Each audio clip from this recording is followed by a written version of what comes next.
안녕하세요. 간호사가 전하는 건강 시크릿 박성미입니다. 이런 얘기 들어보셨을 거라고 생각이 듭니다. 물을 잘 마시는데 세포는 여전히 탈수에 빠져 있다. 이게 무슨 말일까요? 물을 안 드시는 분들은 내가 물을 안 마셔서 그런가 보다 생각을 하겠지만 물을 잘 마시는데 왜 세포가 여전히 탈수 중이지? 바로 이러한 습관들 때문인데 한번 볼게요. 먼저 우리가 세포가 탈수로 갈 수밖에 없는 습관들을 좀 많이 가지고 있는데, 첫 번째, 카페인입니다. 커피 마시는 거 너무 좋아하잖아요. 그리고 두 번째는 술이죠. 그리고 라면이나 과자 같은 가공식품들을 많이 드시는 분들, 그리고 외식 많이 하시는 분들, 그리고 당분이 많은 음료라든지 또 스트레스와 수면 부족, 우리가 운동을 하고 나서 땀을 많이 흘리잖아요. 그런데 따로 전해질 보충 없이 단순히 수분만 섭취하는 경우. 이런 모든 경우들이 세포의 탈수를 가져올 수 있는 습관들이거든요. 그렇다면 이런 세포 탈수로부터 우리가 예방할 수 있는 이런 방법이 있을까? 예, 있습니다. 너무나도 심플한 방법이 하나가 있는데요. 바로 소금물을 마시는 겁니다. 그냥 물 대신에 소금물을 마시는 건데, 이제 어떤 소금물을 마시는 건지는 뒤에 가서 한번 설명을 드려볼게요. 그런데 소금물을 마시는 게 건강에 좋을 수 있다라는 얘기를 간간히 들을 거예요. 많은 분들이. 하지만 실천을 하기가 좀 쉽지 않은 게 있어요. 왜냐하면 우리가 아주 어릴 때부터 들어왔던 소금에 대한 어떤 진실, 이야기들이 있잖아요. 그래서 이러한 잘못된 상식들 때문에 우리가 소금물을 마시는 걸 좀 꺼려 하시기 때문에 여기에 대한 궁금해 하시는 것들 해서 질문 한 세 가지만 뽑아서 이야기를 한번 해보도록 하겠습니다. 오늘 제목이 그것이 알고 싶답니다. 첫 번째 질문이에요. 우리가 소금물을 마시면 오히려 더 붓지 않을까요? 예, 저도 그렇게 생각을 했었거든요. 왜냐면 우리가 라면 먹고 자면 뒷날 엄청 붓잖아요. 예, 그래서 내가 얼마나 부을 건지 알고 그냥 먹잖아요. 이런 것처럼 소금기, 즉 짜게 먹으면 부을 거라는 상식이 있어요. 근데 이제 여기에 대한 설명을 더 드리기 전에 우리가 알고 있어야 되는 용어 두 가지가 있습니다. 첫 번째는 전해질이에요. 전해질이라는 게 뭐냐면 물에 녹으면 전기로 분리되어 세포 기능을 돕는 물질을 전해질이라고 합니다. 우리 몸의 전기 배터리나 수분 균형의 열쇠라고 보시면 되거든요. 주요 전해질 네 가지입니다. 다 아시는 것들이에요. 나트륨, 칼륨, 그 다음에 칼슘과 마그네슘인데요. 이 네 가지만 기억을 하시면 됩니다. 그리고 또 하나, 삼투압이라는 용어인데, 물은 그냥 가만히 있지 않고 자연스럽게 이동하려는 경향이 있거든요. 어디에서 어디로 흘러가냐면, 농도가 낮은 쪽에서 농도가 높은 쪽으로 이동을 하게 되는 게 바로 삼투압입니다. 즉, 싱거운 쪽에서 짠 쪽으로 넘어간다라고 생각하시면 돼요. 그래서 우리가 흔히 농도가 높다고 할 때는 소금이 많이 녹아 있는 짠물이라고 생각하시면 되고, 농도가 낮다 할 때는 소금이 좀 적게 녹아서 싱거운 물이라 생각을 하시면 됩니다. 세포로 물이 흡수되는 원리에 대해서 이제 설명을 해보겠습니다. 물이 세포로 흡수가 되려면 일단 세포의 전해질 균형이 이루어져 있어야 돼요. 그리고 나트륨과 칼륨의 펌프가 잘 작용을 해야 되고 그와 함께 기본적인 삼투 작용도 잘 이루어져야 되는 거거든요. 풀어서 한번 설명을 해볼게요. 나트륨과 칼륨의 펌프가 굉장히 중요한 역할을 하는데 이 펌프 작용이 잘 되려면 일단 나트륨, 칼륨, 그리고 마그네슘과 칼슘 이러한 전해질의 균형이 잘 이루어져야 합니다. 그로 인해서 펌핑 작용이 잘 일어나게 되는데 이 펌핑 작용을 통해서 어떤 일이 벌어지냐면 세포 안에 있는 나트륨 세 개를 밖으로 내보내고요. 밖에 있는 칼륨 두 개를 안으로 끌어당깁니다. 그래서 밖에 있는 수분이 안으로 들어오면 칼륨은 밖으로 빠져나가지 않도록 수분을 잘 잡아주는 그러한 역할을 하는 거거든요. 그래서 들어온 물이 세포 안에 잘 머금고 세포가 빵빵하게 수분으로 꽉 찰 수 있도록 만들어주는 게 바로 전해질 균형이고 적절한 삼투작용이고 그리고 나트륨과 칼륨의 펌프 작용에서 이루어진다고 보시면 되거든요. 다시 한번 정리를 해보면 전해질 균형이 굉장히 중요한 이유는 나트륨은 물을 끌어당깁니다. 그리고 물을 끌어당기고 끌어당긴 물이 세포 안으로 들어갈 때 필요한 게 나트륨과 칼륨의 펌프 작용이에요. 그래서 들어가면 칼륨은 들어온 물을 밖으로 빠져나가지 않도록 잘 잡고 있는 거. 이게 바로 밸런스잖아요. 그래서 이러한 균형이 잘 이루어질 때 건강한 세포가 되는 거죠. 두 번째 질문입니다. 한국인은 짜게 먹는다는데 왜 굳이 소금물이 필요할까요? 소금물이 그만큼 중요하다고 생각하면 충분히 우리 음식으로 짜게 먹는다라고 얘기하는 거잖아요. 그런데 소금의 양이 문제가 아니라, 즉, 전해질 균형이 굉장히 중요한 포커스거든요. 라면 속에 있는 나트륨으로서 짜게 먹는 것과 소금물을 따로 마시는 거는 좀 달라요. 뭐가 다른지 한번 설명을 해볼게요. 먼저 라면에 들어가 있는 소금은요, 정제 소금입니다. NaCl 99%, 미네랄이 거의 없다고 보시면 되고요. 지금 제가 말씀드리는 이 소금물에 들어가는 소금은 천일염을 말씀드리는 거예요.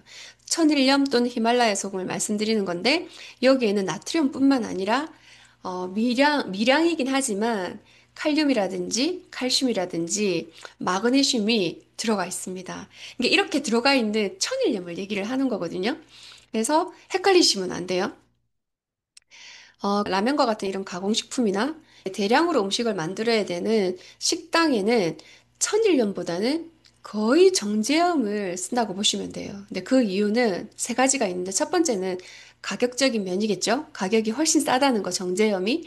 그리고 두 번째는 맛의 균일성이에요. 사실 정제염은 NaCl 99% 이상이기 때문에 순수한 짠맛이라고 그러거든요. 그래서 요리를 할 때 항상 똑같은 맛을 좀 낼 수가 있대요. 솔직히 우리가 좋아하는 식당을 다닐 때 중간에 맛이 변하면 안 가잖아요. 그래서 이렇게 대량으로 음식을 생산하는 식당에서는 정제염을 쓸 수밖에 없다라고 얘기를 하거든요. 대신에 천일염 같은 경우는 미네랄이 섞여 있어요. 그래서 짠맛이 나기도 하지만 약간 쓴맛이나 단맛도 납니다. 그래서 매번 음식을 할 때마다 똑같은 맛을 내기가 정말 어렵대요.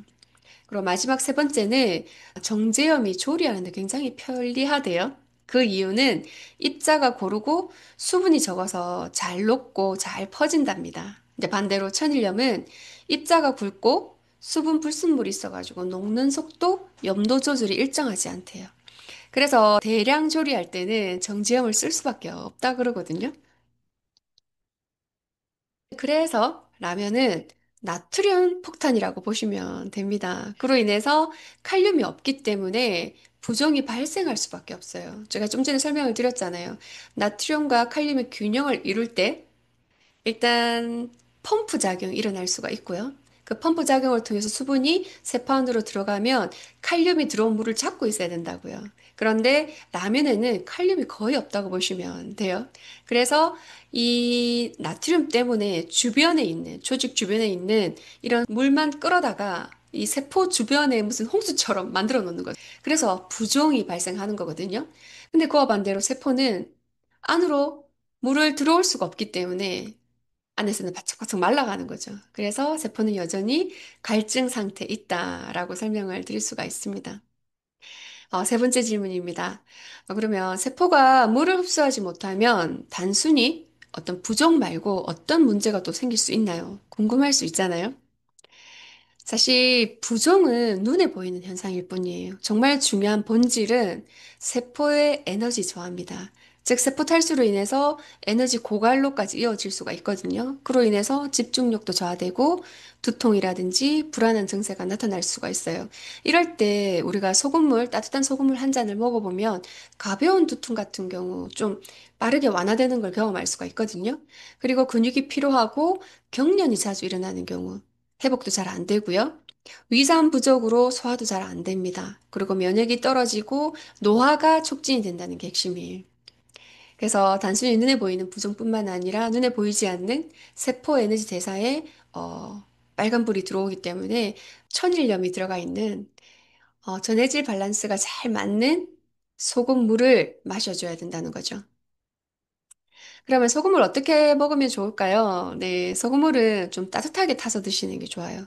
차가운 물에 드시면 좀 먹기가 조금 불편하더라고요. 그리고 이제 좀 계절이 좀 따뜻한 물을 좀 찾아야 되는 계절이기 때문에 지금 습관을 잘 들여놓으면 좋을 것 같아요. 어떻게 드시면 좋냐면 물, 종이컵 한 컵 정도의 약 작은 티스푼으로 3분의 1에서 2분의 1 정도로 타서 드시면 되는데요. 약간 짭짤하다 하는 정도. 사람마다 입맛이 좀 다르고, 이 소금 농도에 적응하는 게 좀 다르잖아요. 그래서 본인 입맛에 약간 짭짤하다 하는 정도로 타서 드시면 되게 맛있어요. 네. 소금을 잘 드시다 보면 나중에 그냥 맹물 못 먹겠다 하시는 분들 대부분 얘기하시거든요. 그리고 머그컵 기준, 이게 집에 있는 기본적인 머그컵 있잖아요. 이게 보통 한 300ml 정도 된답니다. 그래서 여기에는 약 2분의 1 티스푼 정도를 타서 네, 따뜻하게 해서 마시면 되게 좋습니다. 어떤 변화가 느껴질까요? 소금물을 통해서? 첫 번째, 위산 분비가 잘 돼서 쏙이 편안해집니다. 그리고 두 번째는 장 속에 있는 삼투압을 높여서 묵은 변을 잘 배출시키고 가스 배출도 도와주기 때문에 화장실을 잘 가게 돼요.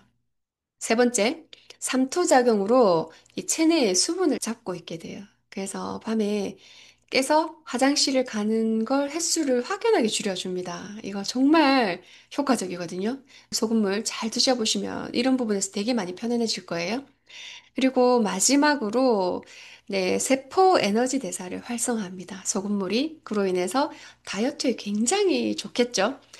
사실 세포 에너지 대사를 촉진시키는 게 결국은 우리가 다이어트로 가는 길이거든요. 그래서 세포 대사 다이어트에 대한 이야기를 다음에는 또 한번 영상을 준비해 보도록 하겠습니다. 오늘의 건강 미션입니다. 아침에 일어나서 양치질을 하고 나서요. 네, 따뜻한 소금물 한 잔 일주일 동안 한 번만 드셔보세요. 네. 그러면 조금 전에 말씀드렸던 그런 변화들을 거의 다 느낄 수가 있을 거거든요.